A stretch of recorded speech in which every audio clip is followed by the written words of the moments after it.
Hello, everyone. I'm Barbara Corcoran, Vice President of Education at the New York Botanical Garden. What a delight to welcome you on this first ever Juneteenth National Independence Day. Juneteenth commemorates June 19th, 1865, when enslaved Africans in Galveston, Texas, finally learned the Civil War ended and they were free. That was more than 2.5 years after Abraham Lincoln had signed the Emancipation Proclamation. So it's fitting that today we'll be hearing about some Juneteenth traditions and a lot more.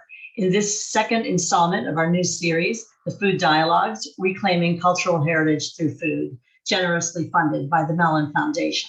It is my pleasure to welcome today's guests, Michael Twitty, J.J. Johnson, and our distinguished moderator, Dr. Jessica B. Harris.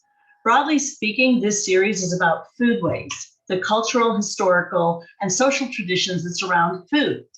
We'll be looking at what we eat, how it got to us, who prepares it, who's at the table, and more. And we'll see how food leads us to stories of survival, celebration, and identity. At the moment, this topic couldn't be timelier because foodways are really central to understanding the experience of immigrants, of indigenous peoples, and descendants of the African diaspora, and understanding that food has been a way to claim or reclaim a sense of identity and kinship, especially when language or cultural traditions have been prohibited and erased. So today, culinary historian Michael Twitty and award-winning chef J.J. Johnson will focus on rice and how the African-American hand in rice is foundational to American food. Their discussion is moderated by leading expert on the foodways of the African diaspora, Dr. Jessica B. Harris.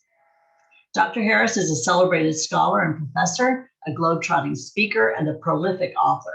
Last year, she received the James Beard Lifetime Achievement Award, but she's having a special moment right now since her 12th book on food, High on the Hog, is the inspiration for the 4-part mini-series or series that premiered last month on Netflix.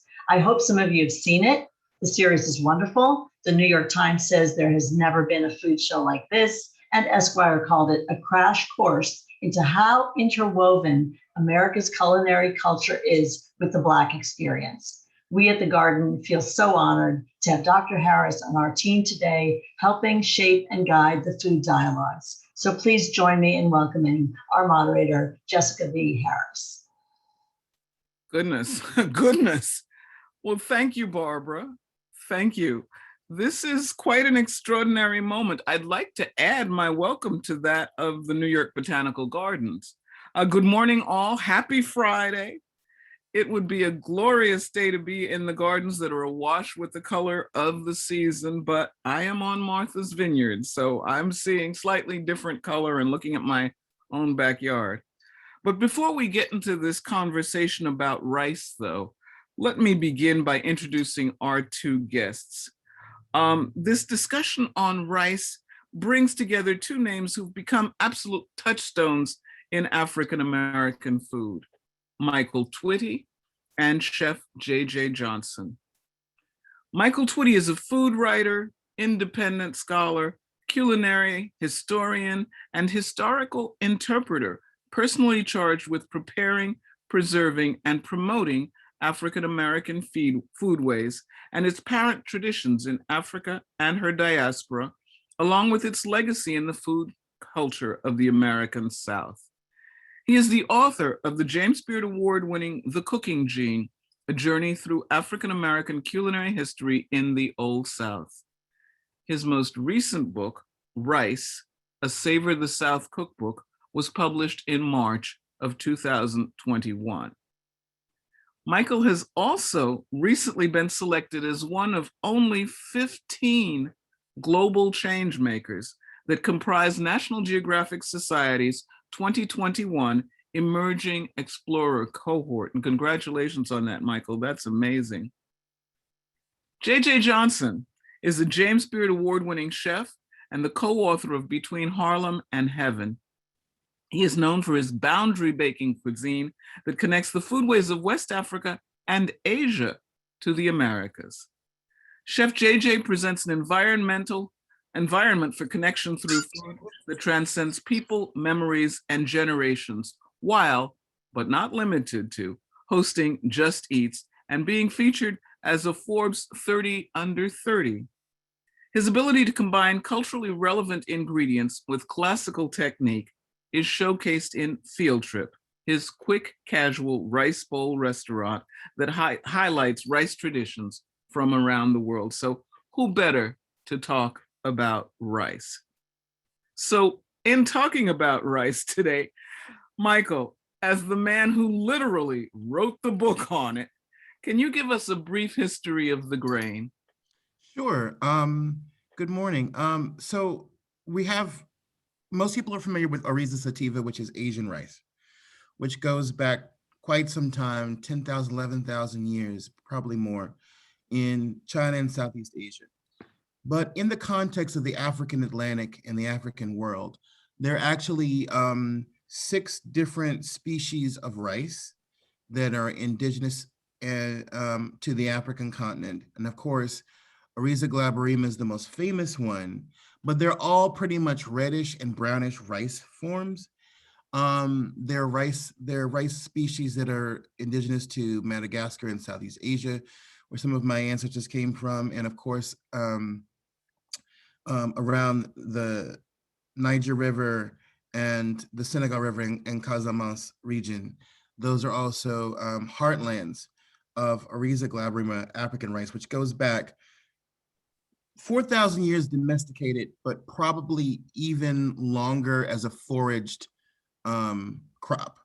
And it's important to understand that just because there's a domestication date established by archaeology does not mean that in those spaces, those indigenous crops don't have a longer established history. That's just when we can sort of parse out. And of course, archaeologists will argue over, how long, but 4,000 years before there was in America, there were African women growing rice. And that's also one quick important part, is that there are serious gender dynamics here, because men often in the Rice Coast region, which goes from Senegal, Guinea-Bissau, Guinea, Gambia, now I say Salon Dem because that's my people, and Liberia, men clear, then they go do cassava and yams and other things. The women go in, plant the rice, make the fields, everybody harvests together, and women process it. And later on, we can talk about why that's important to the story of rice in America. Okay, well, thank you, thank you. And with that in mind, to those who are familiar with the book, The Dark Child by the Guinean author Camara Lai, in it, he gives a lot of information about growing up. He would be well into his 90s now, but about growing up in colonial Africa under the mantle of colonialism, but looking at rice growing and rice growing particularly in that region. JJ, this incredible grain, rice, has inspired chefs from around the world for centuries, not to say millennia. How does rice inspire you as a chef, and what are some of the things that you find most intriguing about the grain? Well, thanks for having me, Jessica. For me, what's intriguing about the rice grain is, our slogan at Field Trip is rice is culture. I firmly believe that everybody has grown up on a rice dish or inside of a rice growing culture. I think I would say about 97% of the world. There's probably a couple of places in the world that just don't have rice. And when I was traveling the world and cooking in Ghana, Singapore, India, Israel, rice was always at the center of the table. People would be getting so excited when rice was coming to the table. Nobody was looking for the protein. And I was saying, well, why isn't it like that here in the United States? Why is everybody getting so excited everywhere else? I mean, in Israel, people were getting excited. In India, Ghana, I remember getting waki. So it started to inspire me. I grew up in a rice culture really early in my life with my Puerto Rican grandmother and my Southern grandmother from North Carolina, with rice dishes at the center of the table. As I got older, instant box rice was the thing, right? That was on commercials, and that's, I think, what's inspired my mom for quick meals. And those weren't really great memories for me. But for me, when I was leaving these places, I said, hey, rice, I feel, is the greatest connector. It can connect us all. It can break down barriers. And that's what inspired me to open up Field Trip. If you want to learn about a culture, you can just eat a rice dish or go to a specific restaurant, and that rice dish will tell you about that culture.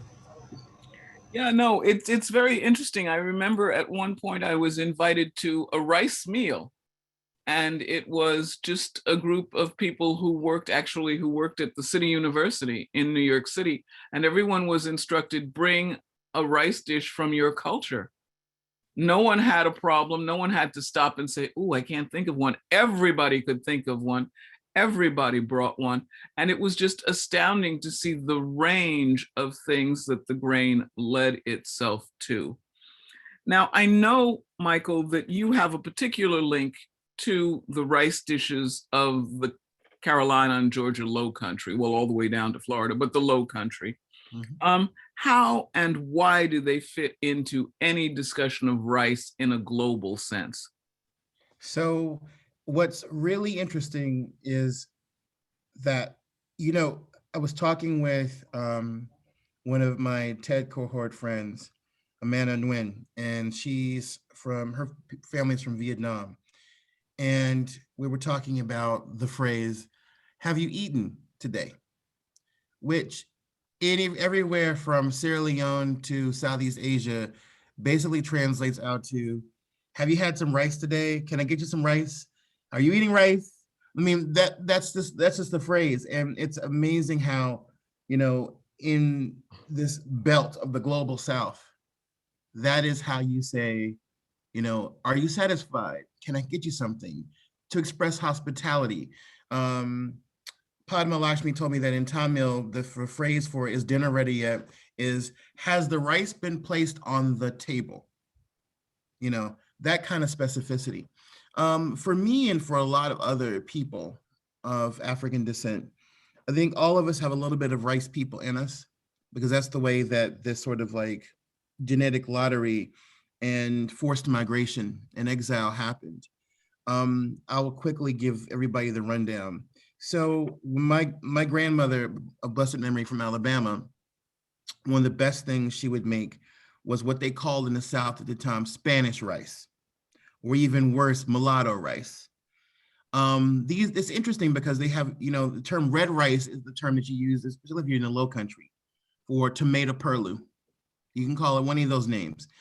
But it's the same rootstock as some of the rice dishes in Brazil or in Mexico and other places. As I think you said in one article, same boat, different stops. And so all those different, you know, people think of jambalaya, but jambalaya ain't nothing but another version of red rice. And all these dishes sort of have their cousin parallel in the contemporary dish, jollof rice. And which is the transnational contemporary African cuisine, but it's the same thing. Rice with, you know, a member of the nightshade family, some alliums, some onions, some tomatoes, some peppers, and we're good. And in my own particular family, like many families, I asked, you know, when I started getting into genetic genealogy, and I started asking people who had their ancestry tests, and they said they were Mende or Temne. It's amazing how I would say to them, "It's on your mom's side, right?" And they said, "How'd you know?" And I said, "Well, that's the research is fitting exactly the patterns. Our grandmothers were brought here from rice growing lands to not only grow the rice, but to make the baskets that winnowed the rice. And there were people who knew how to make the mortars and pestles that pounded the rice."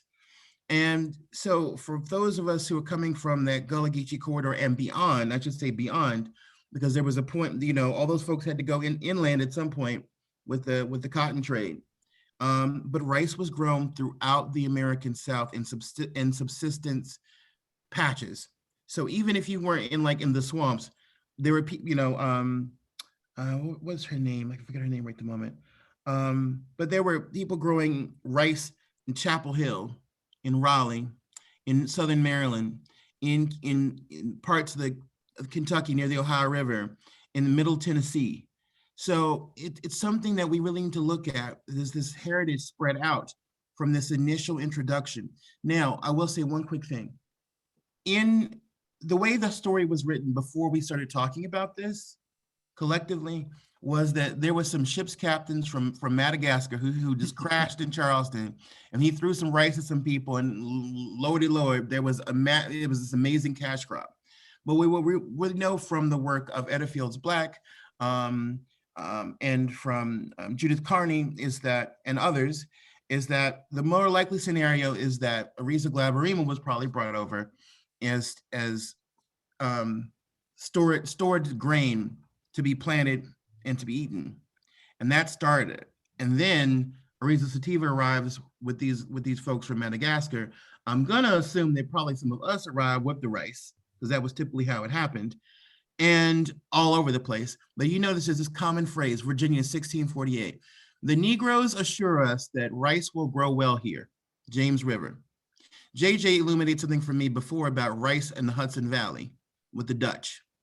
So all over the place, there was this consistent pattern of rice introduction. 1719 in Louisiana, people are sent from the coast of Benin with rice. Why Benin? Because there were rice plantations established to provision slave ships in many places. And then of course, Brazil, they say the same thing in Northeast Brazil. It's like, wow, okay, rice, Black people grow it. So yeah, it's a tragic history with a lot of trauma, but the point is that through rice and through serving each other and being hospitable to one another and generous, we experience some level of Black joy that makes that bitterness less so. Okay, well, thank you.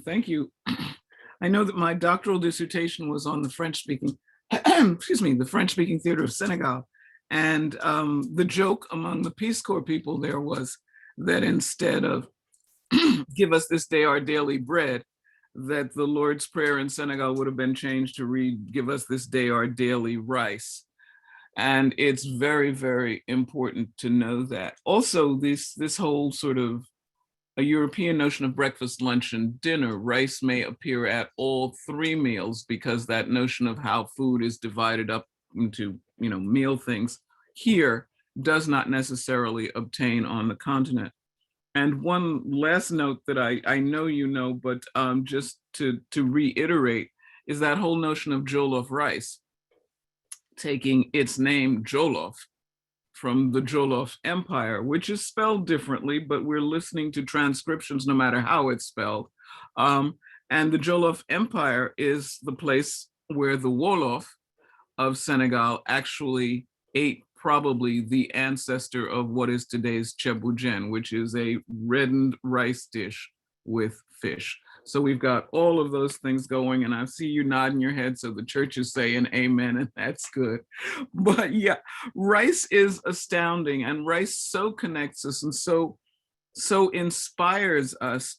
And JJ, I'd like to ask you, what are some of the rice dishes that you found most inspired you? What are some of those dishes that really made you go, oh no, I've got to work with this, I've got to take from that, I've got to, adapt, borrow, and play with? I mean, you just talked about jollof, so jollof, Ghanaian style jollof inspired me. I have to give that disclaimer because people will come and say that's not Nigerian or not. So I've learned how to make jollof in Ghana, that style, which is a little bit different but similar flavors. That was inspiring. And I think one of the most inspiring dishes for me was in the Muslim community of Singapore, which was biryani. You would typically see that in India, right? But the Muslim culture makes biryani really well. And to see it in hawkers markets in these big pots with rice and mutton and flavors layered by layered, and at the end, everything was cooked together at the same time. Like, that's a technique that is learned in the culture that nobody else can teach you. And I just thought it was astonishing to see it. I mean, 50-gallon pots with biryani, scooping it layer by layer with the mutton and all that flavor in there. So in the Muslim hawkers market in Singapore, that was very inspiring to me. Seeing pineapple black fried rice with chili crab in Singapore also reminded me of seeing peri peri and prawns. That correlation of that sauce of chili sauce and peri peri being very similar, used in two different regions, but you can see the influence of West Africa. Um, Michael mentioned purloo. I grew up with that dish. Many people don't know about that dish. I always laugh about it. But yeah, purloo is a dish that I've always loved, and I cook in my house without my wife eating pork. I use other ingredients. So purloo is always at the center of my table. But for the most part, everywhere I've went, I've been inspired. Biryani has been my most inspiration. Jollof, and then Israel, of course, the crispy bottom of the pot. Right, every culture has the crispy bottom of the pot, and how that is so special. Everywhere you go, people fight for it. Absolutely. In Senegal, it's called lijon, and it is that bottom of the pot, that absolute crispiness that is, that it is, and the rice is cooked so that you can get that crispiness. It is cooked with the crispiness as an aim. I always tell JJ? people, if you cook rice and the bottom of your pot's not crispy, you didn't cook rice properly. No, that's just a technique. There you go. Michael, JJ mentioned a word that I know you can explain to us. Tell us a little bit about purloos. So it's funny because if you'll see it spelled a lot of times as pilau. But if you like, I remember Charlotte Jenkins famously, I was sitting next to her one time and we did a program, and she said, honey, they don't know that it's purloo. And it's like, okay. So now more people are spelling it Perloo. They're sounding it out. But that's an interesting question because there is a link. Karen has wrote that very interesting Carolina Rice Kitchen book. But at that time, I mean, she's trying to sort of like bridge it, but there's not that confidence in the book of saying deliberately, well, this is part of one continuous rice narrative, but the heart of this is in West Africa. So to break that down for people, between what JJ is saying, what you're saying, Dr. Harris, is that, there were gold routes and Islamic trade routes connecting one edge of the planet with one edge of the Eastern Hemisphere with the next. But there is a very different way of doing. I've had Central Asian pilafs here in the Middle East. They're a little bit different. It's not the same exact composure. I don't know how to say it. And certainly different from East Asian dishes where you have the sticky rice. That's not the way. Every grain is made separate and distinct. And that was a key factor of the rice in the Low Country. You had rice with okra soup, but there was rice with also groundnut soup and rice with oyster soup and all that. But then there were also these one pot meals, which we've been currently discouraged from saying that was uniquely us, but that was uniquely us. I don't care what they say. And it was to be a communal meal. So you might have a tomato purloo, red rice, etc., tomato, onions, peppers. And maybe some people do sausage now, probably not then, but you could have added crab, shrimp, whatever you had on hand in season. That's the most important part. And so much like gumbos are seasonal, they're not just one dish, purloos are seasonal and also representative of the local taste and character of the people who live there. So if you go to Darien, or you go to Defusky, or you go to Charleston, or even up in Georgetown, all the way down to Savannah, the purloos are going to have similar variables, but not the same vehicles. So that's what a purloo is. Okay, so it is a cousin, would you say, to a pilaf or a pilau? Yeah, it's definitely a cousin. I mean, someone who comes from Trinidad Tobago would definitely see a parallel, and someone who came from a culture of rice eating from Asia would see a parallel. But I say they kissing cousins. Okay. That's the way to put it. Okay. What would your favorite purloo be? Oh shucks, that ain't right. Yeah, it is. I made so other day ago here at Williamsburg, I made the basic chicken purloo. And I Mhm. think that its taste is wonderful because it sounds simple, but you got to do it right. You got to do the rice Yes, you right. And do. you Yes, do you the chicken do. right. Right, JJ, or else it's like it's a waste of time. It's a waste of time. So tell us how to do it right, or tell us how it, give us a sense of how to do it right. Okay. So the simple but not simple part is actually how you get the chicken ready. You can do it in pieces or you can do it whole. And basically you're creating a really heady broth that's strong and good, but not too salty, not too peppery, that you can put the rice in after. And you can add something to it. Like this time I added tomatoes, even though I didn't have to. But it's as simple as oil, oil or animal fat, chicken broth, the natural broth, the seasonings you're going to put into it, and the rice. And we used, not Carolina Gold, but the other version, Charleston Gold rice in the pot. And then then what it'll do is you balance out the ratio between rice and liquid, and hopefully you'll have a little bit of a covering. I'm not a big tahdig person, JJ. I'm not big on that little crusty bottom thing. I'm more of a That means making sure you be shaking the pot. You be shaking the rice pot. No, I don't bother. I don't touch it. I don't touch it. I don't touch it. But I just want it to be nice and pillowy, and every grain separate when I open the lid. And what I do is my grandma used to take the pot off the fire and then cover it. And that was it. And then you just let that stay for as long as you possibly can. And that's good Sunday dinner technique, right? Because then you can make the food for the rice will be perfect when everybody shows up. Mm-hmm. Okay. So you've given us a hint about rice cooking as well. So let's throw that over to you, JJ. How do you cook rice? Well, I tell everybody the biggest mistake we all make is the pot, right? We have to have the right pot size. The rice multiplies, right? It doubles in size. The grain doesn't double, but the size grows. So you have to make sure when you're putting your rice into your pan or the right size pot, I say about a 4-quart pot is the right size so that it can grow. It can grow.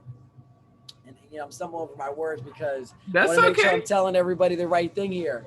Because if you put too much rice in the pot, the top is uncooked and the bottom is mushy. Mm-hmm. So I always, so 4-quart pot, I put about a 1.5 quarts of rice into that pot, which is about 2, 4, 5 cups. You can put 2 cups in there. Then I make sure that's even. And then I use a finger trick. I use my middle finger. I pour the water, put my finger on the top of the rice. To the knuckle? And I bring it right to the first knuckle right here. I know you're thinking, everybody, your hand is bigger than mine. My hand's smaller than yours. It doesn't matter.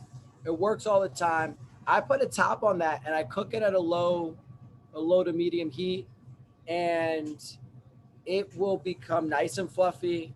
Like Michael's saying, you'll get maybe a little bit of crispiness at the bottom. If you're cooking brown rice, like freshly milled brown rice, you'll need to come a little bit above your knuckle because of the germ and the way the rice is in the grain milled. But the beautiful thing about this is that you don't need to do 2-to-1, 3-to-1, 4-to-1. You just need to make sure you have the right pot, bring it to the top knuckle, cover it. And the best tip I can give everybody is you salt the rice when it's done. Don't put salt in the pan before. It tightens the rice up. It doesn't let it bloom out, and it takes the rice longer to cook. All right. Any more tricks to add to that, Michael? I need to defer to somebody who's not here, BJ Dennis, because it's interesting how like JJ's talking about the ratios and everything and using your knuckle. So I didn't have the knuckle, but he had the finger. Mm-hmm. So a little bit similar. So that's really critical when people are making rice. I think that what you aim for in the end result, especially if the rice, like remember I made this distinction between the rice for soup as an addendum, mm-hmm. and then there's rice as the inherent part of the dish. So being aware of that, and it just mostly just watch people who are masters.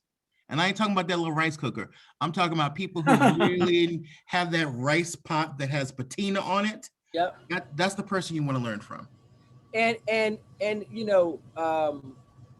some people also, and also the culture, I've been talking to people, they use their hand, not the knuckle, they put their hand on top of the rice, and once the water comes on top of your hand, it's good. I've seen BJ has been, we talk about popping rice like popcorn to get some of that initial flavor. So there's a lot of things you can do with rice. I do want to say that, Michael, I've been using the rice cooker recently as instant, as box rice. So instead of using box rice, you can use your rice cooker. And if you were trying to figure out how to get that Spanish rice, you get those spices going in the bowl, throw it in the rice cooker, close the top, and then when it comes out, fluff it, and you might have the perfect Spanish rice, just because you might not be that good at cooking it on the stovetop.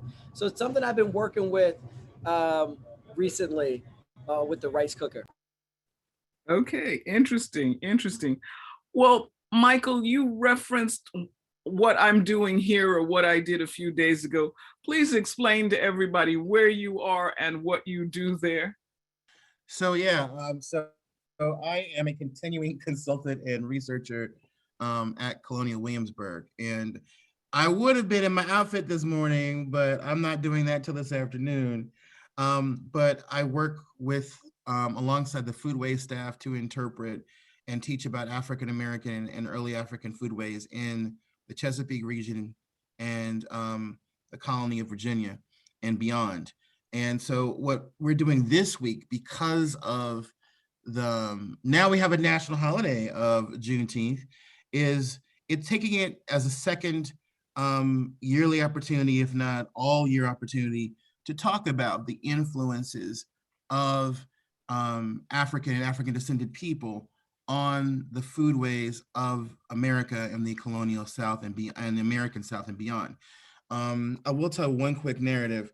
One thing that really got me was one time my chef brother Harold Caldwell and I were cooking here, and this white lady comes up and she says, "I'm from Savannah and I've never heard that these foods that I grew up with, like okra soup and purloo and jambalaya in Louisiana, all that had African origins." And she wasn't that much, she was, maybe about 8 years younger than me, 10 years younger than me.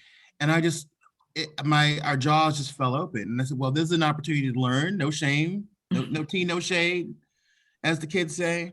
But that's why it's important, to engage people through multiple means, through museum work, through writing, through cooking, through being able to go to field trip, by opening up iron pots and wooden spoons. Yes, my brain Yeah, you got it right. Yes, okay, yay. Many moons have passed, but yes, you got it right. But that's definitely an important classic. So to teach people that, yeah, these things do have origins, because we do tend to evaluate the worthiness of cultures based on contribution. And of course, for us, we've been continually robbed, even in our contemporary lore, of agency and ownership, and advocacy, and resistance, because rice was a form of resistance. The very fact that people from Northwestern Europe could not live, even to her generation, without these African-based dishes tells us the power of our culture, and not just in food, but beyond. Okay. Well, thank you. And now what we're going to do is I'm going to jump around a little bit. I had planned to, at this point, ask y'all what you were doing and end up with Juneteenth. But since you have referenced Juneteenth already, I'm going to skip and talk a little bit about Juneteenth. I mean, we're obviously living a real historic moment in the country at this point. Way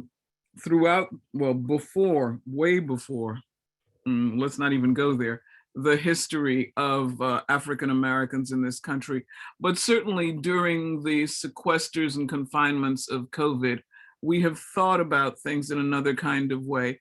But as of yesterday, Juneteenth is now an official federal holiday. So can you tell us a little bit about the history of the holiday, Michael? And then we're going to talk a little bit about some of the foods of Juneteenth.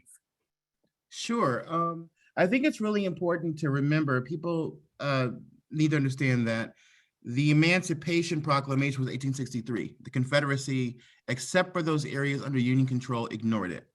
People who were in the border states that were not permitted to join the Confederacy, like Maryland and Kentucky, they had different forms of emancipation. So for example, Washington, D.C., Maryland had 1864, for Maryland at least, as an emancipation date, which really didn't even happen until after the Civil War. So yes, you were officially free, but you weren't going nowhere either. You still had to get up in the morning to your dawn of dusk. And then 1865 comes, and that's when, my great-great-grandfather and his brother were literally emancipated at Appomattox Courthouse. I think the presence of at least hundreds of Black soldiers had something to do with that. And then there was Juneteenth, June 19th, 1865, when Union soldiers in Galveston, Texas made the announcement, hey guys, you don't have to work anymore in this slavery thing. But I think people need to also understand that it was a big grift on the part of the slaveholders. They weren't just playing a trick and saying, well, it was the fact that everybody else in other parts of the South that were much more battle scarred, those folks had lost their part of their realizable fortune that year in their crops. The folks in Texas, though, still had cotton and sugarcane. And by the way, in Texas versus North Carolina, you plant cotton in January. So cotton is a 6 to 8 month crop. So they had just begun to pick cotton in that part of June. So the whole game was, if we can just fool them into believing that they're still enslaved, we can get one last crop in, we can stay ahead of the economic crisis that's facing the rest of the South.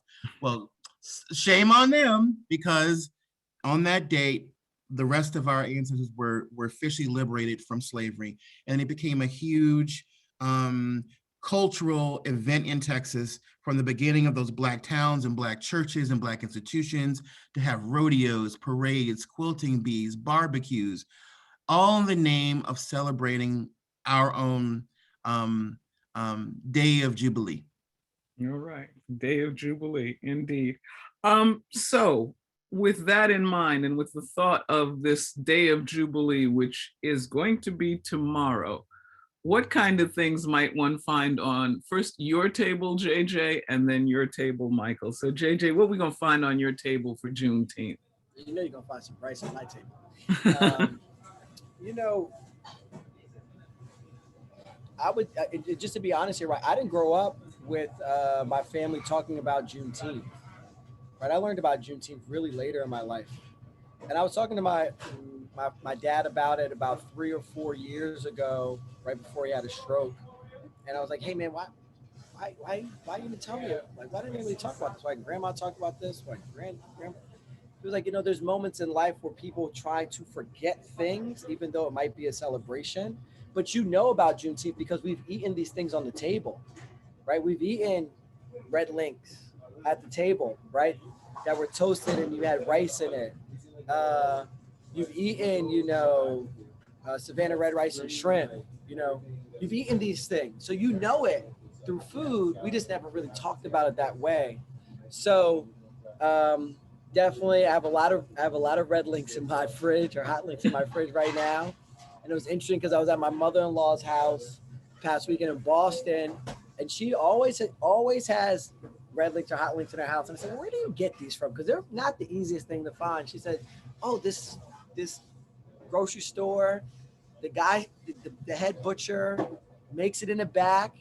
I went there and I spoke to him and I said, hey man, you make it? Like, what happens? No, have you taught anybody else? Like, hey, it's a tradition, right? It's like think about it like Nona's Italian tomato sauce in the garage. Like, people make hot links and red links in their house and then eat it through the year. So it's something that I want to really learn how to make. When Omar Tate worked with me, we used to talk about it all the time because he worked with the master butcher. So yeah, I have tons in my fridge. I toasted it last night with some collard greens and red onions, a little bit chili flakes. But yes, I've been messing around with it with rice, and I want to do it with beef, not pork. And Savannah red rice and shrimp is something I always truly love. So those are just a couple little things that are on my. Okay, Michael, what's on your table? And tell us why red links and red rice. So red is the traditional color of Juneteenth food. Even you hear people talk about the red soda water, strawberry soda, punch made, with watermelon red food, barbecue, if you sauce it that way or spice it that way, a red, red food.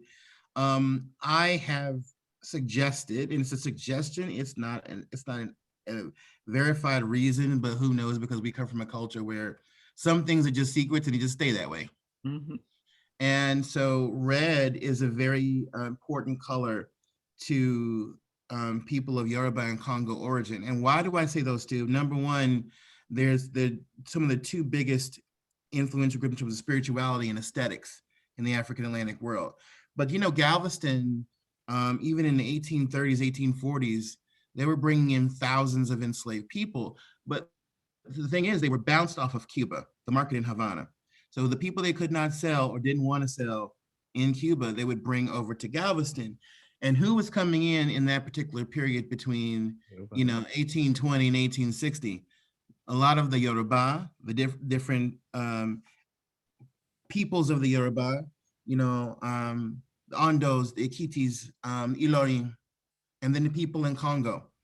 And so that spiritual energy, you find the Levi Jordan cabin of those caches and those the calderos for Ogun and everything else goes hand in hand with this idea of these colors as being very important. Red is one of the three most important colors in African spirituality and West African, Central African spirituality and consciousness: red, black, and white, and sometimes red, blue, and white. And that color impact, you hear our ancestors were talking about WPA narratives about the red flannel cloth is part of the lore. So, and also when you made a hand, when you made a mojo, you put in a red cloth. So that color red is very particular, but for me, I did a thing for a company, and I did grilled rice for the first time, grilled red rice for the first time. I was impressed that it actually came out without a hitch. It was all right. It was like, okay, please don't burn. And then grilled sweet potato. Oh, you know better than that. Yes, but I still say yam. All right. Cause that's what my people used to say. But the red sweet potato with the white flesh, and also the Georgia Jets, they get that color. And then I took Cornish hens, spatchcocked them, and rubbed them with yaji with suya spice, and let them sit for overnight in the refrigerator, and then grilled them. So yeah, the little bit of barbecue, a little bit of watermelon, hibiscus punch, all the red stuff. Mm-hmm. Okay. Sound like a cookout to me. Doesn't it just? Doesn't it just? Well, we are sort of winding down, but before I throw it over to Barbara to give us a couple of questions, I want to ask you both, what are you doing? What's next? So first and foremost, Michael, I know, and I think maybe surprise you a little bit. I know that you've got your new book out, which is Rice, and it is the final book in this Savor the South series that's published by the University of North Carolina Press. But what I discovered that Michael had, which folks may not know, is this, which is a collection of spices from Spice Tribe. And these are spices inspired by a variety of people, ranging from, I believe, your grandmother to Arab explorers in Western Africa. So congratulations on both of those, and please stay tuned.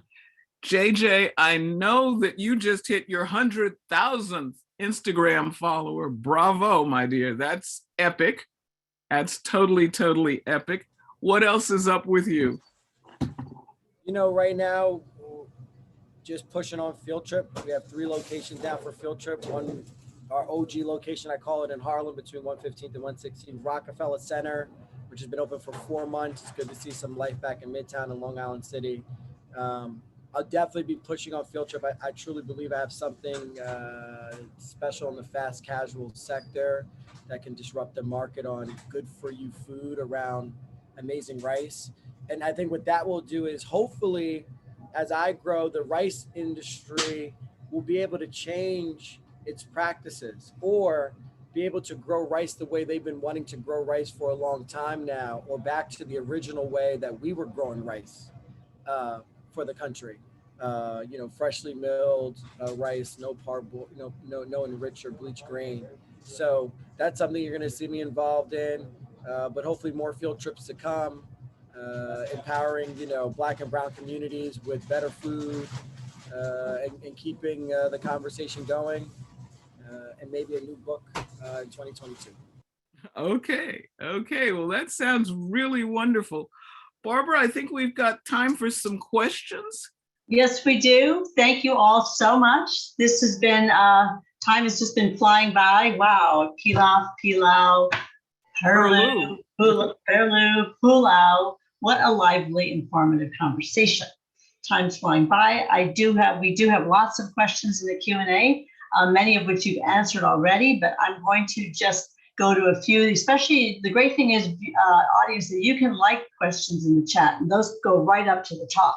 So the first question comes from Carmen. What are your thoughts on the moro de habichuelas, rice and beans cooked together, and claims on its origins in the Moros y Cristianos Moorish Christian legacy of Southern Europe, and the many variations that now exist through the Caribbean and South America? Okay. There you go. I mean, listen, we know where rice came from. We know where it started. Me and Jessica were having this conversation about rice and beans or rice and peas or rice and habichuelas. Rice was on a journey and it started to meet other regions of the world, right? And as rice was meeting other regions of the world or other people or other agricultural culture, people had to survive, and they were saying, okay, I need rice and I need protein. And what was the best way to get rice and protein if I couldn't get meat, right? And that's when you got rice in the pot cooked together. And that's a traditional thing. That is something that is authentic, that many people can't do today because it's like the lost way of cooking rice and peas or rice and guandulas. Well, the rice and paradigm that exists throughout the African Atlantic world. And I mean, even in Cuba, there are two things. Actually, one of our next guests, Maricel Brescia, who is Cuban, eons ago, probably before the two of y'all were born, told me about a rice divide. We think of black beans often in Cuba, but Cuba has a rice divide in Oriente, in Santiago. It is not the black bean at all. It is the red bean, it is the kidney bean. So you get all of those things that go Jamaica, Haiti, Cuba, and on into southern Louisiana with the red beans. So you get not only the Moros y Cristianos, theoretically the Moors and the Christians, the black beans and the white rice, but you also get congri, which comes out of another kind of tradition. So you've got all of those congris, and then you've got all of these things throughout the Latinx world where you get things that are simply called la bandera, the flag, because it is so popular. So you get the beans and rice and the beans and rice in so many of those things. So Michael, I know you're nodding away. Tell us more. So I'm hot on this because I think of it as kind of like the kind of stuff that gets missing in translation. So people will look at, for example, plantains and bananas, and they think, oh, these have always been here. Nah, they came on that ship from Guinea. They came from that ship from Angola.